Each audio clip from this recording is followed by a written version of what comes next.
दोस्तों नमस्कार। आइए आज की इस वीडियो में बात कर लेते हैं महाकुंभ के बारे में। महाकुंभ का दृश्य आपने देखा होगा, हाल ही में कितना भयानक था। वहाँ पे क्या क्या गतिविधि हुई वो भी आपने देखा। अब आइए जानते हैं महाकुंभ में चल रही भक्ति साधना के बारे में। जो वहाँ श्रद्धालु आए थे, जो साधु संत आए थे, उनके साथ जो बातें हुई या फिर जो घटनाएं हुई उनके बारे में संत रामपाल जी महाराज के शिष्यों का क्या कहना है, उसके बारे में हम डिटेल में बात करेंगे। साथ में जानेंगे कि क्या वो भक्ति जो वहाँ आए हुए श्रद्धालु कर रहे थे वो सही में सही थी, या महाकुंभ मनाना सही में परमात्मा का आदेश है, या फिर किसी भी धर्म ग्रंथ में उसका उल्लेख मिलता है। ऐसी बहुत सारी बातें होंगी आज की इस वीडियो में, तो बने रहें हमारे साथ। तो सर, हम आपसे जानना चाहेंगे, आप दोनों से जानना चाहेंगे कि महाकुंभ की शुरुआत आखिर हुई कैसे थी। क्या कहते हैं संत रामपाल जी महाराज इस महाकुंभ के बारे में? देखिए अभिषेक जी, वैसे तो ये मनमाना आचरण है, मगर शुरुआत की अगर आप बात करें तो बताया जाता है कि जब समुद्र मंथन हुआ था जी, तो उसमें जो कुंभ, मतलब एक जैसे कुंभ बोलते हैं, जैसे कलश जो होता है जी, तो उसमें जो अमृत कलश निकला था जो सागर मंथन के बाद, तो उसको देवताओं ने उसको ले लिया था। फिर देवताओं में जो विष्णु जी का वाहन है गरुड़, बताते हैं कि वो लेके उन अमृत कुंभ को लेके उड़ रहे थे। तो जब वो ऊपर उड़े थे तो उस समय माना जाता है कि जो कुंभ में जो अमृत था वो 4 स्थानों पर गिरा था, और वो पहला स्थान था शायद इसमें हरिद्वार जो बताया गया, अपना हरिद्वार में गंगा नदी। दूसरा स्थान आपका प्रयागराज है जो अपना तीनों को जोड़ती है, जिसमें ये सरस्वती हो गया, आपका गंगा हो गया, और ये तीसरी जो नदी है यमुना। हाँ, ये तीनों जो संगम है। और तीसरा इसको बताया गया था कि उड़ीसा में ये अपना शिप्रा नदी के वहाँ पे। तीसरा जो है उज्जैन में शिप्रा नदी, और चौथा जो है उड़ीसा के अंदर जो है गोदावरी नदी में। तो ये बताया गया है कि यहाँ पर ये जो अमृत का जो गिरा था तो वहाँ पर ये जो है अब ये सारे कुंभ मनाए जाते हैं, मगर इसका कोई प्रमाण नहीं है भी किसने इसका आदेश दिया, कहाँ से ये बोला गया मनाने, ऐसा कोई प्रमाण, कोई शास्त्र प्रमाण नहीं है। ये सब मनमाना आचरण है। और शुरुआत करें तो बताते हैं राजा हर्षवर्धन हुए थे 7वीं सदी में, वहाँ से जो है शुरुआत करी गई थी। फिर उसके बाद 8वीं शताब्दी में अपने ये आए थे जो हिंदू धर्म के जो माने जाते हैं शंकराचार्य जी, उन्होंने फिर इसको और विस्तार दिया, और वहाँ से ये जो है एक मनमाना आचरण, मनमानी पूजा कह लो आप इसको, मनमाना स्नान जो है शुरुआत की गई है। जी, आप क्या कहना चाहेंगे राहुल जी? जी, मैं इस पर ये कहना चाहूँगा कि हमारा मूल सदग्रंथ श्रीमद् भगवत गीता जी है, ठीक है। अगर इनकी माने, वैसे तो संत रामपाल जी महाराज ने बताया है कि ये ज्ञान ब्रह्म ने बोला है श्री कृष्ण जी की बॉडी में प्रेतवत प्रवेश होकर, जी, जो शरपुरुष जिसको कहते हैं। और फिर भी इनकी माने कि श्री कृष्ण जी ने बोला है, अगर इनकी भी मान लेते तो श्री कृष्ण जी भी अगर उसमें लिख देते इस बात को तो हमारे लिए वो मान्य था, हम उसको मानते। अब जब यानी महाकुंभ के बारे में श्री कृष्ण जी ने गीता में नहीं लिखा, ये कहना चाह रहे हैं आप? जी, श्री कृष्ण जी मान लीजिए विष्णु जी, ठीक है, विष्णु जी ने अगर उसमें लिखा हुआ होता कि कुंभ नहाने से मोक्ष होगा, या कुंभ जाने से, या कुंभ में ये जो पर्व मनाया जाता है इससे मोक्ष होगा, या इससे साधना का कोई लाभ मिलेगा, तो वो उसमें लिख देते। जी बिल्कुल, फिर वो मान्य होता। लेकिन जब हमारा जो मूल ग्रंथ है वो उसमें लिखा ही नहीं है, फिर ये कैसे विशेष हो सकता है? मेन बात यही है कि ये सदग्रंथों के आधार पर नहीं है, ये संतों की अपनी चलाई हुई अपना मनमाना आचरण है, जो कि भक्ति मार्ग में मान्य नहीं होता। हमारे भक्ति मार्ग में संत रामपाल जी महाराज बताते हैं वो चीज़ मान्य है जो हमारे ग्रंथों में लिखी हुई है, और जो जिन संतों ने बोली है, जिन संतों ने परमात्मा प्राप्त किया है, उन संतों ने जो आकर बताया है, वाणी लिखवाई गई है ग्रंथों के अंदर, वो मान्य होती है। और ऐसे ही जब गीता जी में नहीं लिखा है तो वो हमारे लिए मान्य नहीं है, इसलिए वह मनमाना आचरण कहलाता है। तो अभी हम आपको एक वीडियो दिखाते हैं। इसमें देखिए, यहाँ पर आप देख सकते हैं ये बाबा जी जो हैं, ये सिर में इस प्रकार से ये लगाए बैठे हैं, मतलब कि इन्होंने खेती करी है अपने सिर में। जी बिल्कुल। क्या कहना चाहेंगे इसके बारे में? इसके बारे में मैं कहना चाहूँगा, बोल रहे हैं कि ये भक्ति साधना में आता है और हम ये समाज के कल्याण के लिए, जन कल्याण के लिए सब कर रहे हैं। एक प्रकार से कहें भगवान को प्रसन्न करने के लिए इन्होंने सिर में खेती कर रखी है। ये तो देखिए अभिषेक जी, आप ये तो एक बेसिक नॉलेज है कि अगर ये इससे ज़्यादा ये पृथ्वी पे उगाता तो शायद कुछ लोगों को इससे राशन भी प्राप्त होता। ये तो बिल्कुल वो बेसलेस बात है। क्या ज़मीन कम पड़ गई थी इसको तो अपने सर में उगा लिया इसने? तो और इसका भी प्रमाण कहाँ है? अगर इसने ऐसा किया तो इसका शास्त्र प्रमाण है कोई इस तरीके से ये भक्ति साधना है या इससे मोक्ष होगा या ये कोई भक्ति साधना में कोई विशेष महत्व रखती है ये चीज़, तो आप समझ सकते हैं कि ये तो यहीं से फेल हो जाती है कि इससे अच्छा तो ये पृथ्वी पर उगा लेता तो कुछ लोगों को राशन प्राप्त होता, कुछ लोगों का पेट भरता। जी। तो अभिषेक जी, मैं इसमें एक बात और ऐड करना चाहूँगा। जी। दरअसल ये जो बाबा जी कर रहे हैं ना, ये इनकी गलती नहीं है। ये जिस अखाड़े से जुड़े हैं या जो भी इनका पंथ है, इनको जो शिक्षा दी गई है, जो इनके गुरु हैं, ये इनका बिगाड़ा हुआ काम है। देखो, यहाँ पर जितने भी भक्त साधु समाज जा रहा है, ये ज़्यादातर शिष्य होते हैं, मगर ये किसी न किसी अखाड़े से, किसी न किसी गुरु से, किसी न किसी संत से जुड़े हुए होते हैं। और इनकी जो भी क्रियाएं होते हैं, जैसे आपने देखा होगा जो ये होते हैं, जो नागा होते हैं, गिरी के जो भगवान शंकर के होते हैं, ये या तो बिल्कुल न्यू वस्त्र घूमेंगे या कहीं घूमेंगे तो पूरे शरीर में भस्म लगाए घूमेंगे। तो ये जो भी क्रियाएं कर रहे होते हैं, इनके पीछे जो होता है इनके गुरु का किया हुआ सारा काम होता है। तो ये जो भी कर रहे हैं, ये इसको सर्वश्रेष्ठ मानकर ही कर रहे हैं। गीता जी में यही कहा गया कि जो भी क्रियाएं जीव करता है ना, वो उसे सर्वश्रेष्ठ मान के ही करता है। जब तक उसको संपूर्ण अध्यात्म ज्ञान नहीं होता, तब तक वो उसको ये संपूर्ण ही मानकर कर रहा होता है। तो वही इन सब की गलती नहीं है, ये जो है ज्ञान की कमी है, अध्यात्म ज्ञान इनके गुरुओं का कम है, जिसकी वजह से इन्हें वो साधना नहीं मिली जिससे भगवान प्राप्ति के लिए, और एक व्यर्थ साधनाएं इनको दे दी गई कि आप इसको करते रहो और इससे मोक्ष प्राप्ति हो जाएगी। इसके अतिरिक्त ये कुछ नहीं है। अच्छा, दूसरा वीडियो आपको दिखाता हूँ मैं। ये दूसरा वीडियो है। ये बाबा बहुत प्रचलित हुआ था। ये देखो, इसने हाथ खड़ा कर रखा है। मतलब एक प्रकार से ये कहता है कि आत्म कल्याण के लिए या फिर कहें समाज के कल्याण के लिए, संसार के कल्याण के लिए इसने हाथ ऊपर कर रखा है और उसको ये साधना मानता है। यानी एक हठ योग कर रहा था, ये हाथ ऊपर करके, एक हाथ ऊपर कर लिया और कई वर्षों तक इसने ऐसे रखा, जिसके कारण ये हाथ ऐसा हो गया। क्या कहना चाहेंगे इसकी इस भक्ति साधना पर? जी बिल्कुल, इसके विषय में मैं कहना चाहूँगा, हमारे गुरुजी संत रामपाल जी महाराज बताते हैं, जो कि संत गरीबदास जी की वाणी है कि डिम्ब करें डूंगर चढ़ें और अंतर झीनी झूल और जग जाने ये बंदगी करें, ये बोवें सूल बबूल।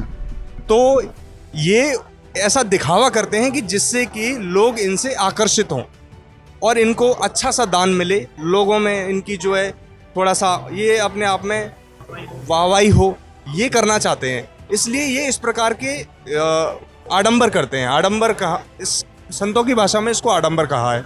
तो अभी इसका भी देखा जाए तो क्या ये भी साधना किसी भी शास्त्र से मेल खाती है? जी। तो हम इसीलिए हम इसका संत रामपाल जी महाराज ने निचोड़ बता दिया है। गरीबदास जी की वाणी में लिखा है कि डिम्ब करें डूंगर चढ़ें ये अंतर झीनी झूल और जग जाने बंदगी करें ये सुबह बोवें सुर। ये अपना भी जीवन व्यर्थ कर रहे हैं और इनके श्रद्धालु को तो इनसे क्या ही लाभ मिलेगा। पहले के ऋषि महर्षि भी यही करते थे, हठ योग करते थे, बैठ जाते थे, उनको सिद्धियां प्राप्त हो जाती है। तो मतलब ये एक प्रकार से सही भक्ति कही जाएगी लोगों के नजरिए से। क्या कहना चाहेंगे आप लोग? जी बिल्कुल, इसके विषय में क्या है ये मैं एक बात क्लियर कर दूं, फिर आगे हमारे भाई क्लियर करेंगे कि जैसे संत पहले जो किया करते थे वो भी किसी गुरु से दीक्षा लेकर या अपना मनमाना तपस्या करने बैठ जाते थे। तो उससे क्या है, तपस्याओं से सिद्धियां आ जाती हैं। सिद्धियों के बल से व्यक्ति यहाँ कुछ भी प्राप्त कर सकता है। बहुत सारी चीज़ें होती है सिद्धियों में। तो हमारे गुरुजी तो कहते हैं कि इस हमारे मंत्र में 24 सिद्धियां आ जाती हैं, इनको तो 1 या 2 कुछ प्राप्त हो जाती थी, उसी में ये स्वर्ग तक पहुंच जाते थे। जैसे कि सुखदेव ऋषि हुए हैं, वो स्वर्ग तक की सैर करके आ गए थे। तो ये तो बहुत छोटी सी बातें हैं और ऐसी 24 सिद्धि आ जाती हैं संत रामपाल जी महाराज जो मंत्र देते हैं उनके द्वारा। तो अब जैसे ये मनमाना आचरण ही कहलाएगा, इससे कोई किसी का मोक्ष ना होगा, ना इनका खुद का होगा, क्योंकि मनमाना आचरण है तो मोक्ष हो ही नहीं सकता और ना ही इनको कोई भक्ति का लाभ मिलेगा। कुछ सिद्धियां आ जाती हैं जिसके बल पे ये अपने आप को दिखाना चाहते हैं और कुछ नहीं है इनके पास। जी अभिषेक जी, जो आपने बात करी कि जो ये तपस्या करते हैं या फिर, देखो ये तपस्या नहीं है। एक हाथ को खड़ा करना, एक पैर को खड़ा करना, ये किसी भी तरह से तपस्या में नहीं आता। ये इनका मनमाना आचरण और हठ योग है जो कि पवित्र शास्त्रों के विरुद्ध है। मगर अगर बात करें इसकी शुरुआत की, जो पहले के ऋषि महर्षि साधु संत होते थे वो ये उठपटांग हरकतें नहीं करते थे जैसे आज के साधु करते हैं। हठ योग का मतलब ये होता था कि एक जगह पर कई हजार वर्षों तक, पहले क्या होता था, लंबी आयु होती थी, लाख वर्ष की आयु होती थी सतयुग के अंदर। फिर धीरे धीरे डिक्रीज होते होते कलयुग में लगभग 100-125 आ जाती। तो उस समय जब समय बहुत ज़्यादा होता था तो साधु संत कई हजार वर्ष तक जो है एक जगह पर बैठ के तप करते थे।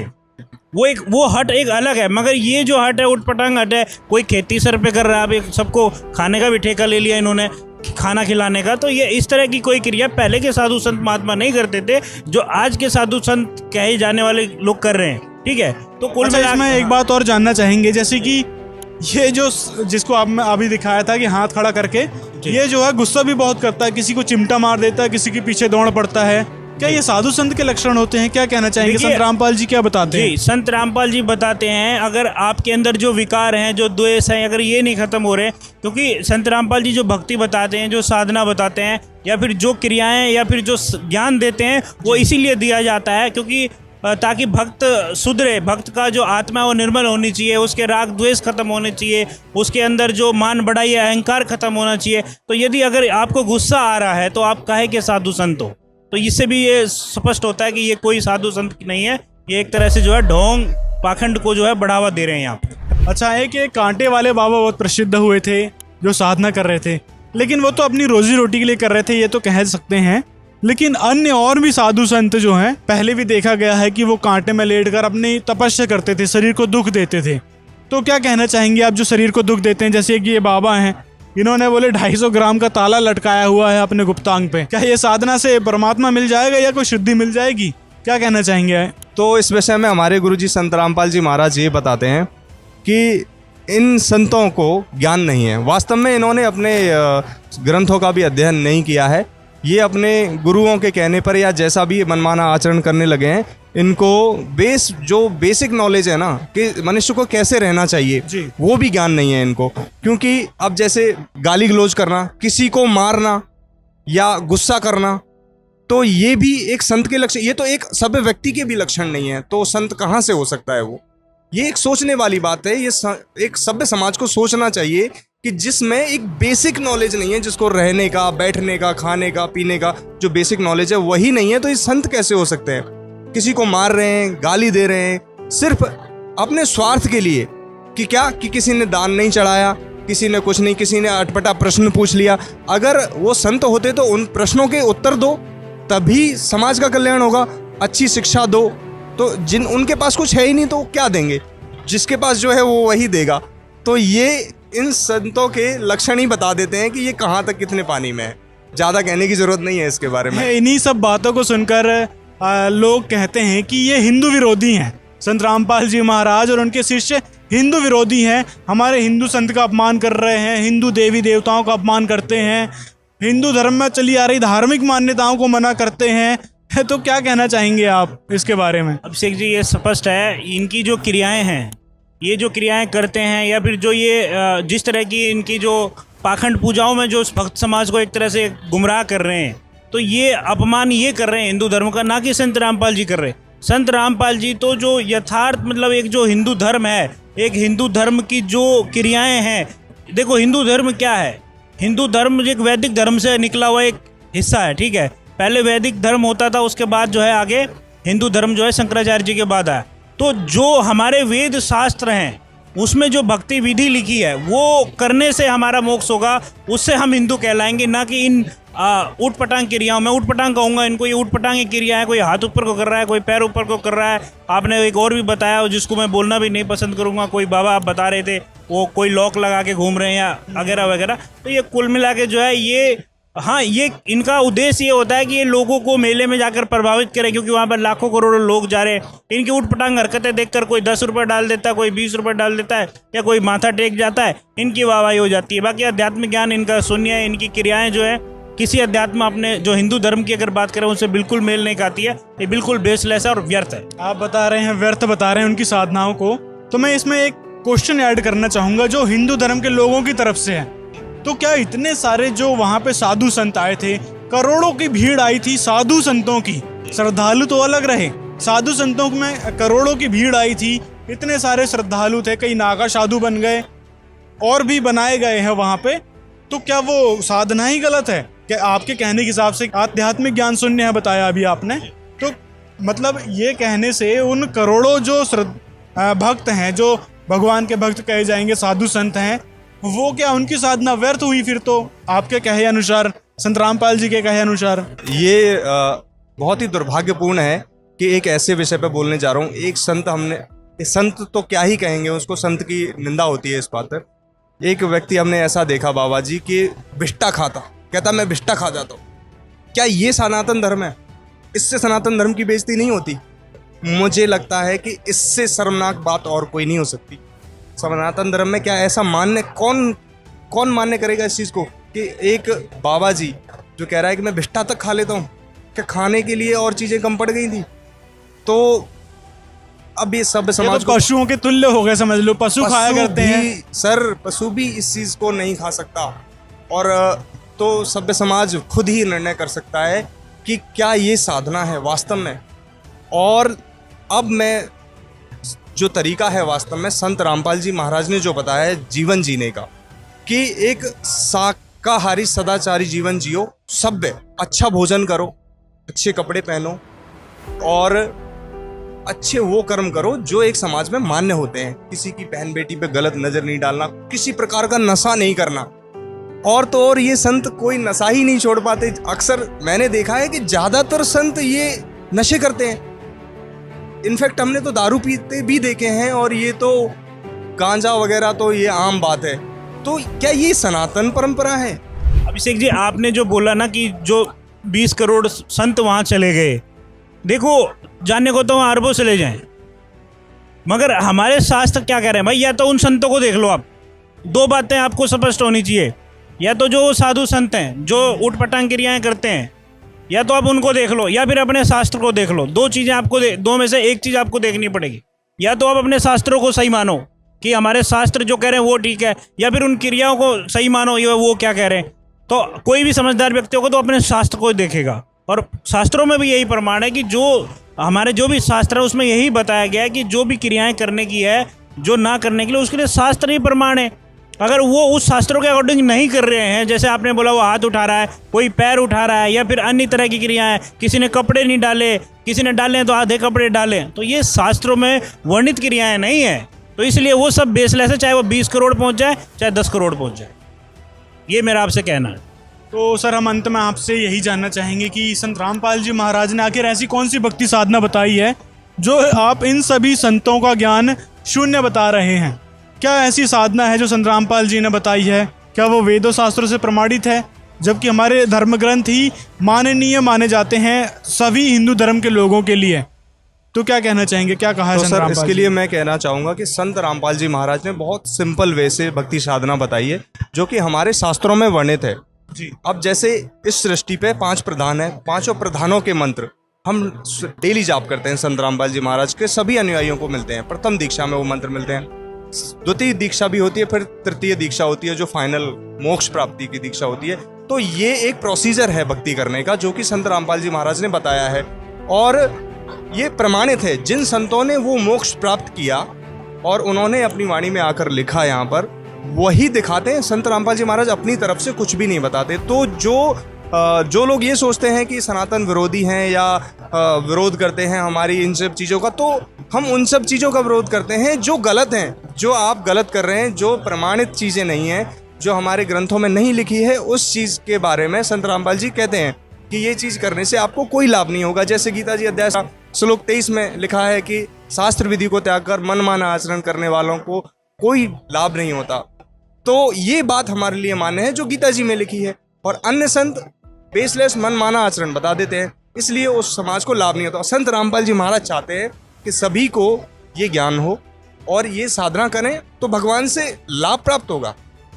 मेन जो बात है वो ये है कि मोक्ष भी मिलेगा, प्लस जो यहाँ रहेगा साधक, वो यहाँ रहकर भी सुख शांति को प्राप्त होगा। वो यहाँ भी फील करेगा कि हाँ वास्तव में मैं एक भगवान की भक्ति कर रहा हूँ, और उसको सारे लाभ प्राप्त होंगे जो उसको चाहिए।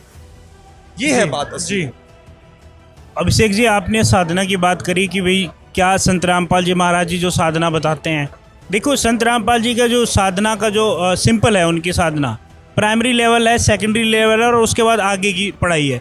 तो जैसे प्रथम मंत्र होते हैं वो परमात्मा, इनके जो 5 प्रधान हैं, ब्रह्मा विष्णु शिव जी हैं, उसमें दुर्गा जी हैं, गणेश जी है। इसके बाद आगे जो है ब्रह्म का मंत्र है जी, और उसके बाद फिर ब्रह्म के बाद परब्रह्म और फिर परम अक्षर ब्रह्म, ये इस तरह कंप्लीट कोर्स हो जाता है। जैसे इसका जिक्र भी मिलता है, अगर आप गीता जी में आप बात करेंगे तो 8वें अध्याय के 13वें श्लोक में गीता ज्ञानदाता कहते हैं वही ओम इति एकाक्षरम ब्रह्म व्यारण माम अनुस्मरण यह प्रियति तजन्त्यम सयति प्रमाम गतिम। उन्होंने अपने 70 का मंत्र बता दिया, अर्जुन मेरा 70 का ये मंत्र है, इसको जाप करेगा तो मुझे प्राप्त होगा, मेरे से मिलने वाली परम गति प्राप्त होगी। वो कौन सी गति है? ब्रह्मलोक है। और ब्रह्मलोक नासवान है, ये गीता जी में ही प्रमाणित है। और पूर्ण परमात्मा के बारे में 17वें अध्याय के 23वें श्लोक में बताया कि ओम तत्सत इति निर्देश है ब्रह्मण त्रिविध समृतर है ब्राह्मणा 3 वेदा च यज्ञ च विहिता पुरा। ये 3 मंत्र का निर्देश कर दिया, ये तत्वदर्शी संत खोलेंगे। ओम तो उन्होंने खुद बता दिया मेरा ओम है, और उस अक्षर पुरुष का परम ब्रह्म का पर ब्रह्म का और परम अक्षर ब्रह्म का उसके लिए बोल दिया है 4थे अध्याय के 32 और 34 श्लोक में कि तत्वदर्शी संत की खोज कर अर्जुन,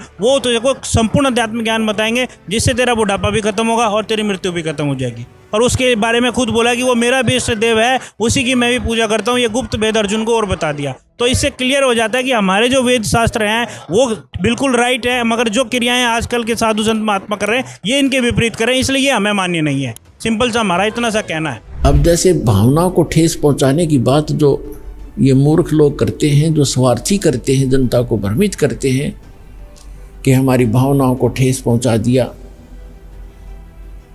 इन मंदिर मस्जिदों गुरुद्वारों और चर्चों की पूजा को ठीक नहीं बताया, मंदिरों में जाने को गलत बताते हैं, भगवान की मूर्ति की पूजा गलत बताते हैं, केदारनाथ अमरनाथ इन धामों और तीर्थों पर जाने को गलत बताते हैं। ये हमारी भावनाओं को ठेस पहुंचाते हैं। पुण्यात्मा, भावनाओं को ठेस नहीं पहुंचाया जाता। यदि किसी के पास यथार्थ ज्ञान है और उस ज्ञान के आधार से कोई ज्ञान बताता है, वो तो ऐसा है जैसे बच्चे होते हैं, छोटे छोटे बच्चे, अग्नि जल रही होती है, आग जल रही है, और बच्चा उस अग्नि के बलते हुए उस जल रहे उस भट्ठी की तरफ चलता है, और उसको कोई देख लेता है बुद्धिमान व्यक्ति कि ये बच्चे अग्नि की भट्ठी की तरफ जा रहे हैं, ये जल जाएंगे। उनको जाकर वो उठा लेता है और वो जाना चाहते हैं, उसको अच्छी वस्तु समझ के पकड़ना चाहते हैं और उसको उठा लेता है, तो वो रोता भी है और कहता है मुझे छोड़ दे, इधर ही जाने दे। उसकी भावनाओं को वहाँ ठेस पहुँचाना अनिवार्य था। यदि उस भावनाओं को ठेस नहीं पहुँचाया जाता तो जल के मर जाता वो बालक। तो दास का प्रयत्न यही समझो कि यदि आप इसको भावनाओं को ठेस समझते हो तो ये इस प्रकार की भावनाओं को ठेस पहुंचाना दास की मजबूरी होगी, क्योंकि दास इस मार्ग से परिचित हो चुका है।